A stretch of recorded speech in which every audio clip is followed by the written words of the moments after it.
बिस्मिल्लाहिर्रहमानिर्रहीम। अस्सलाम वालेकुम नाज़रीन, आप देख रहे हैं प्रोग्राम कड़वी बात और मैं हूं ज़ुल्फ़िकार पीर।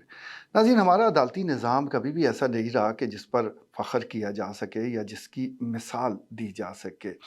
क़याम पाकिस्तान के बाद से ही मामलात जो हमारे सामने हैं, जो तारीख़ बताती है, उसमें कहीं न कहीं जो भी फ़ैसले हुए उसमें कंप्रोमाइज़ किया गया, उसमें कहीं न कहीं इंसाफ़ का कत्ल ज़रूर मौजूद है। और अब इसकी सबसे बड़ी मिसाल तो सुप्रीम कोर्ट ऑफ पाकिस्तान का वो फ़ैसला है जो कि साबिक़ वज़ीर आज़म ज़ुल्फ़िकार अली भुट्टो की फांसी के हवाले से अभी हाल ही में मंज़र आम पर आया है। इस फ़ैसले ने बता दिया है कि माज़ी में जितने कई कई ऐसे फ़ैसले हुए हैं जिस पर रिव्यू बनता है और जो कि इंसाफ़ का कत्ल थे। बड़ी अच्छी बात है, कम से कम अदलिया ने ख़ुद इस बात को तस्लीम तो किया कि वो फ़ैसले गलत थे। लेकिन तारीख़ को दुरुस्त करते करते हाल को भूल जाना ये भी गलत बात है। अगर आप हाल में मामलात को सीधा नहीं करेंगे तो फिर कोई और आगे आएगा, वो इस तारीख़ को सीधा करने के चक्करों में वो उस वक़्त उसका बहुत सा वक़्त ज़ाया होगा। तो बेहतर यही है कि जहाँ हम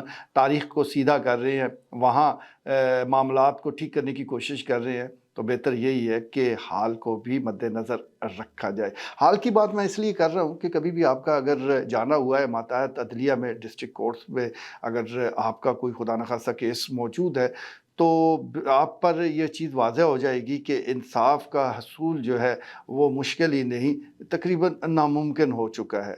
एक तो मुकदमात का जो बोझ है वो बहुत ज़्यादा है, इसमें कोई दो राय नहीं है। जजेस की तादाद इतनी नहीं है जितने मुकदमात हैं। यही वजह है कि आप सुबह-सुबह जाएँगे तो एक मुकदमात की लिस्ट आपको नज़र आएगी, या अदालत के बाहर लगी होगी या कहीं करीबी कोई दरख्त होगा उसके साथ वो लटक रही होगी। उसका मुआयना करें तो एक दिन के लिए जो मुकदमात फ़िक्स किए जाते हैं उनकी तादाद 150-200 तक वो मौजूद होती है। अब आप ख़ुद अंदाज़ा लगा लें कि चंद घंटों में ये 150 मुकदमात सुनना किस जज के बस की बात है। लेकिन फिर हैरत होती है कि जिन लोगों ने उस दिन के लिए इतने मुकदमात फ़िक्स कर दी हैं, लेकिन वो भी बखूबी जानते हैं कि कौन सा इन मुकदमात पर बहस होनी है, कौन सा दलीलें सुननी है। बस जो बुलाने वाला है उसने नाम पुकारना है और मुद्दई, मुल्ज़मान या जो भी फ़रीक़ैन है वो अदालत में जाएंगे और नई तारीख़ लेकर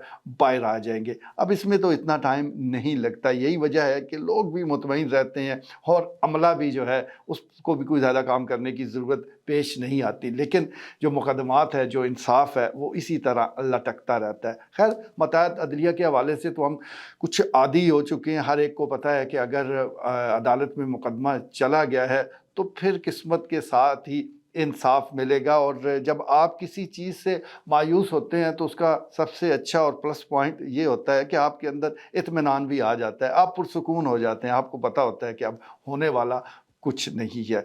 चलें, डिस्ट्रिक्ट कोर्ट्स या मतहत अदलिया की हद तक जैसा मैं गुजारिश कर रहा हूँ कि मुकदमात का बोझ, मुकदमात ज़्यादा होना, जजेस कम होना, मुख्तलिफ़ वजूहात की वजह से अब लोग आदी हो चले थे। लेकिन जो आला अदलिया है उससे काफ़ी तवक्कुआत वाबस्ता थी और अब भी हैं। चाहे वो हाई कोर्ट है, चाहे सुप्रीम कोर्ट है, वहाँ पर क्योंकि मामलात जब आपके टेबल पर लग जाते, यानी अदालत में किसी जज के सामने आप पेश हो जाते, तो फिर चंद मिनटों में फ़ैसला हो जाया करता था। लेकिन क्या किया जाए, वक्त गुजरने के साथ साथ वहाँ पर भी मामलात में तेज़ी के साथ तब्दीली वाक़या हुई है। वो जजेस साहबान, मोअज़्ज़ज़ जजेस साहबान जिन्होंने हमें और आपको इंसाफ़ देना था, अब ख़ुद इंसाफ़ के मुतलाशी हैं, ख़ुद ख़त लिख रहे हैं। तो ये माहौल किसी तरह भी दुरुस्त नहीं है। और ख़त के हवाले से भी अगर देखा जाए तो बड़ी दिलचस्प सूरत हाल है।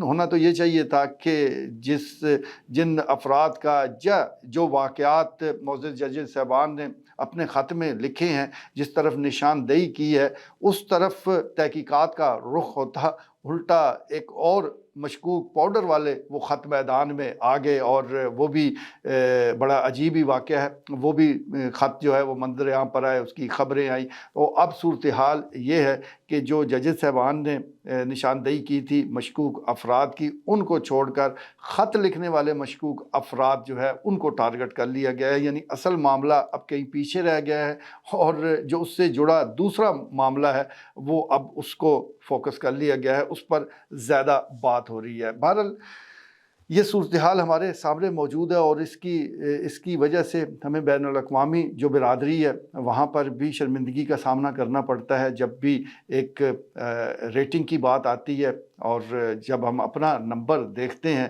تو بس شرم سے سر ہی جھکا لیتے ہیں، کیونکہ جہاں ہم جس نمبر پر موجود ہے وہ نہ بتانا ہی زیادہ بہتر ہے۔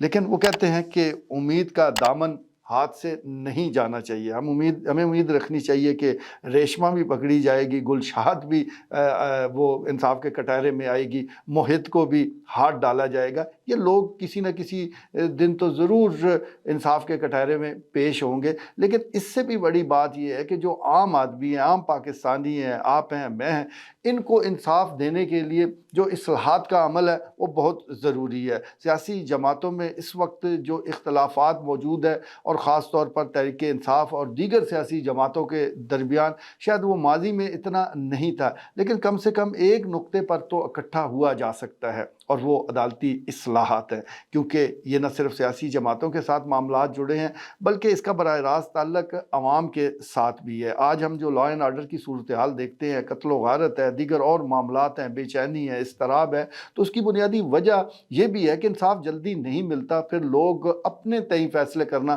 شروع کر دیتے ہیں۔ تو اس کو اگر روکنا ہے تو انصاف جلدی دینا ہوگا۔ اس لیے جو سیاسی جماعتیں ہیں ان کا جو حال ماضی قریب میں ہوا ہے اس کی بھی ایک بڑی وجہ یہی ہے۔ تو کیا ہی اچھا ہو کہ عوام اور سیاسی جماعتیں اپنے مفادات کو سامنے رکھتے ہوئے عدالتی اصلاحات وہ کریں، وہ عمل میں لائیں، تاکہ کم سے کم جو انصاف کا یہ ایک قتل عام ہے اس کو روکا جا سکے، جو تاخیر ہے اس کو روکا جا سکے، چاہے اس میں ججز کی تعداد بڑھانے کی بات ہے، چاہے اور معاملات ہے، دباؤ ہے، دیگر جتنی بھی چیزیں ہیں اس کو ایڈریس کیا جائے، اور اصلاحات کے ذریعے عدالتی سسٹم کو اتنا مضبوط کر دیا جائے کہ پھر اس کی طرف کوئی آنکھ اٹھا کر بھی نہ دیکھ سکے۔ یہ اصلاحات وقت کا تقاضا ہیں، یہ اپنے عوام کے لیے، سیاسی جماعتوں کے لیے بھی ضروری ہے، اور بین الاقوامی برادری میں اگر ہم نے سر اٹھا کر چلنا ہے تو یہ پہلا قدم ہونا چاہیے۔ جب انصاف ملے گا تو ملک کو ترقی سے کوئی نہیں روک سکتا،